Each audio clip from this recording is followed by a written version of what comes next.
at least to me, that the vaccines are dangerous, but we are not able to see the evidence. So the best thing these federal agencies could have done would be to have not collected information, not done surveillance. But unfortunately, they told us they were going to do the best surveillance ever. They're going to collect more data than had ever been done before to show us the safety of these COVID vaccines. And 1 year ago today, there was a meeting, and this was at the FDA. This woman was the head of vaccines at CDC at the time, and she listed all these different databases. Every one of these icons is a different database that CDC said they were going to be using to evaluate safety of COVID vaccines. VSafe is a new thing that was, are you seeing I'm sorry, we're on the third slide. Okay, yes, we're here. Okay, VSafe was set up as a cell phone app, and many people were asked to put it on their phones. What VSafe showed us in the first month of the vaccination program was that about 1 to 3% of people who were vaccinated required a visit to a doctor or to an emergency room afterward. We've not really heard much from VSafe since then. VAERS, of course, is the one database in the United States that must be made public. This was enshrined in the 1986 Childhood Injury Act. And so people do have access to VAERS, but the CDC and FDA have very surprisingly been ignoring the incredible amount of data in that vaccine adverse event reporting system, which they jointly run, which has showed us that there are more deaths reported to VAERS now for these COVID vaccines in 10 months than have ever been reported for all vaccines in the United States over 30 years. So cumulative deaths to this system did not add up to the deaths reported related to COVID vaccines in 2021. Apparently, it looks like these three databases are underneath VAERS are being pushed into the VAERS system, but we don't know that for sure. They don't explain it.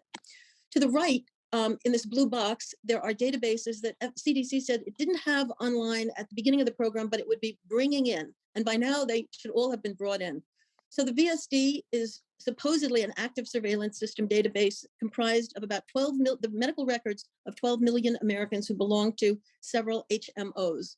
The Genesis database comes from a nursing home company that has contracts with about 250 nursing homes in the United States and would be ideal for looking at post-vaccination deaths. Of course, we've heard nothing about that.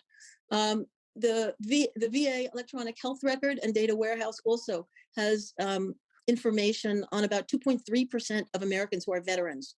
And we hear very little about that. Actually, we just got a very useful study done by VA scientists, but not by CDC or FDA, regarding vaccine efficacy. And they showed that the vaccine efficacy overall was less than 50% by September. These three data systems that are supposed to belong to the FDA, the first one is federal partners, whatever that means. The second is their BEST system, which is a collection I'll show you in a sec. And the third is PRISM, and we hear nothing about PRISM and very little from BEST. This DoD Defense Medical Surveillance System database was set up after the Gulf War and was supposed to make public its data. It's a potentially very rich database. Everyone in the military is in it. Every medical visit to a military hospital or clinic, every vaccine, every deployment is in this database. We never see it. Next slide. FDA has its own different surveillance systems it claimed to be using for these vaccines. All of these comprise the BEST system. They were all brought online this year. Again, we get very, very little information, if any, from these. We don't know how they're analyzed. We don't know what the quality of the information is. We don't know actually what information these systems contain. Next slide is the working list, or is it failures to collect? This is the working list. Thanks. Okay, so in June, the FDA said these were the diagnoses that it particularly was trying to study. And of course, we're very interested in them. We want to know about myocarditis, thromboses, Guillain-Barré, Bell's palsy, et cetera. Of course, we hear pulmonary emboli, which Steve Kirsch has shown is occurring at something like 100 times the normal rate of reporting in VAERS. But we hear very little. And these are the ones they're focused on. Next slide. In the vaccine trials, the manufacturers made certain not to collect the most useful information, which was regarding the long-term side effects in people and the more serious side effects. They got a lot of detail about the short-term temporary side effects. They in their reports to the FDA, and FDA, of course, is complicit in all this. They can't do anything unless the FDA approves it. They identified adverse reactions by organ system instead of diagnosis. So you couldn't tell the difference between a headache and a paralysis. And then the manufacturers offered vaccine to all of the members in the control groups at 2 months, and a median of 2 months after they were fully vaccinated, which obscured the long-term data and has completely ruined the collection of safety data. Next slide. They couldn't hide myocarditis. They've hidden almost all the other side effects from the public. But myocarditis, and it was first identified in the United States by a scientist at Oracle who told the US federal agencies about it, and they kept quiet.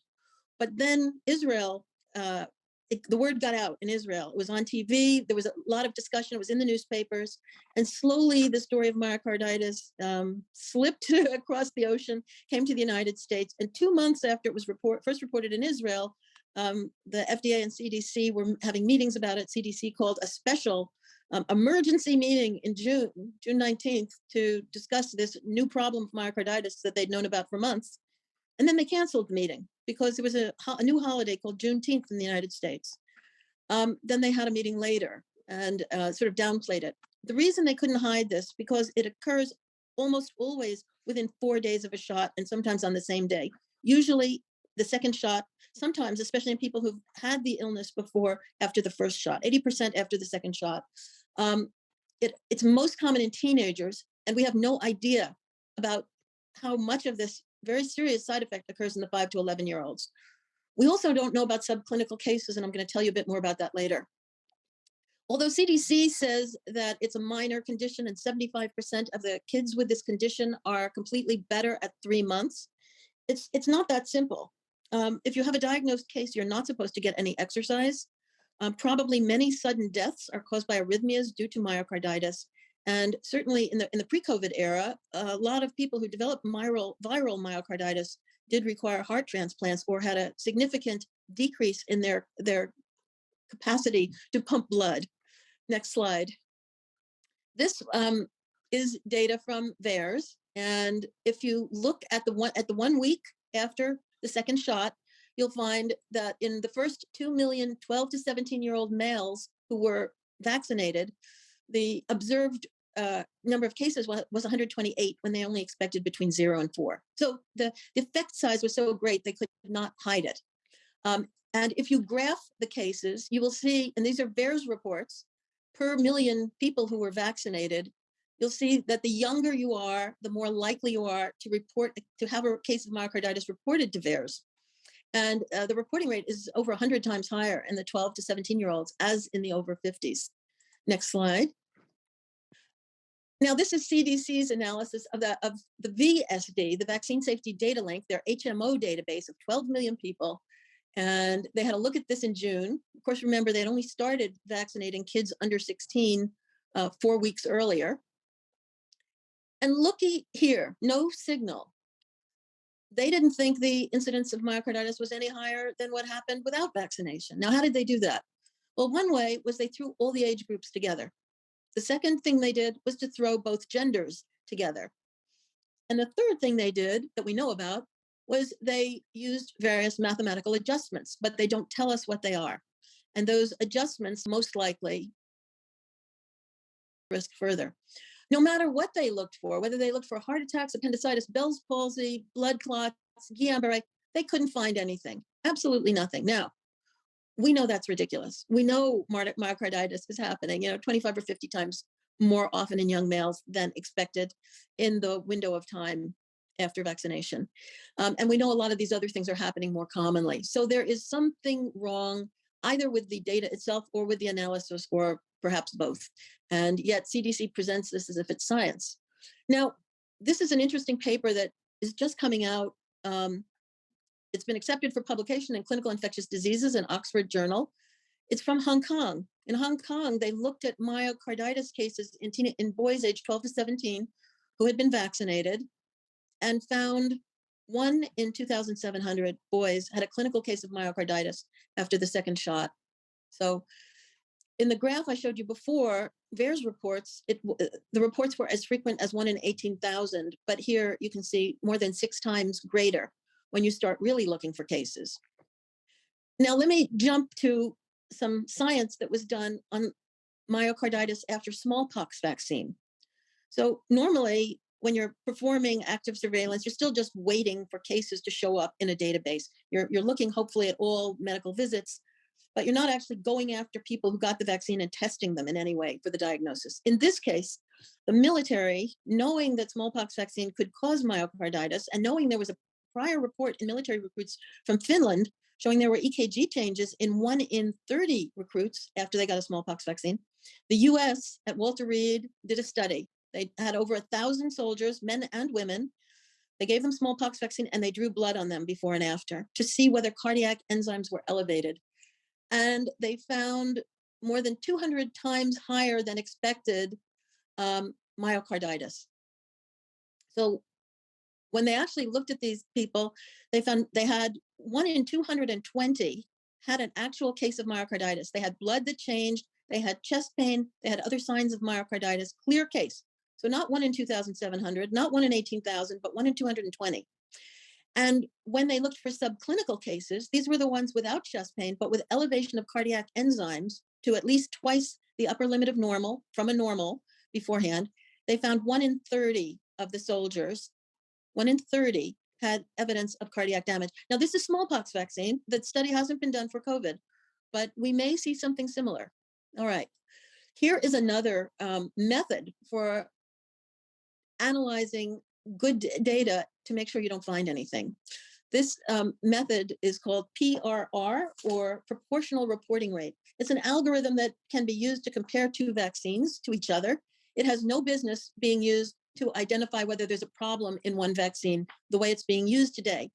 In January of this year, the CDC published a little pamphlet, which it was not circulating, and it said, we're going to use this algorithm, this equation, to evaluate the safety of COVID vaccines. And by so doing, you are comparing the relative rate of a particular reaction, let's say myocarditis. So let's say that there are 1,000 reports of myocarditis to VAERS, and there's a total 10,000 reports for COVID vaccine of all adverse effects.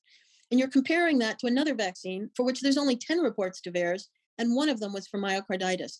If you use this equation, the two vaccines look identical, and you do not see a safety signal for the first vaccine, for which there were 1,000 reports of myocarditis. I want to emphasize, read the Substack article by Matthew Crawford that I have at the bottom of this slide. It's a very fascinating, very important article, and I think it could help the lawyers prosecute cases on the basis of this basically fake science that is being used. Next slide. The audacity, shamelessness, and deliberate confusion that is being sowed by government officials has slowed us activists down for far too long. What do we need to do to smoke them out and take them to task? Do we really have to unearth every single dirty trick that they use?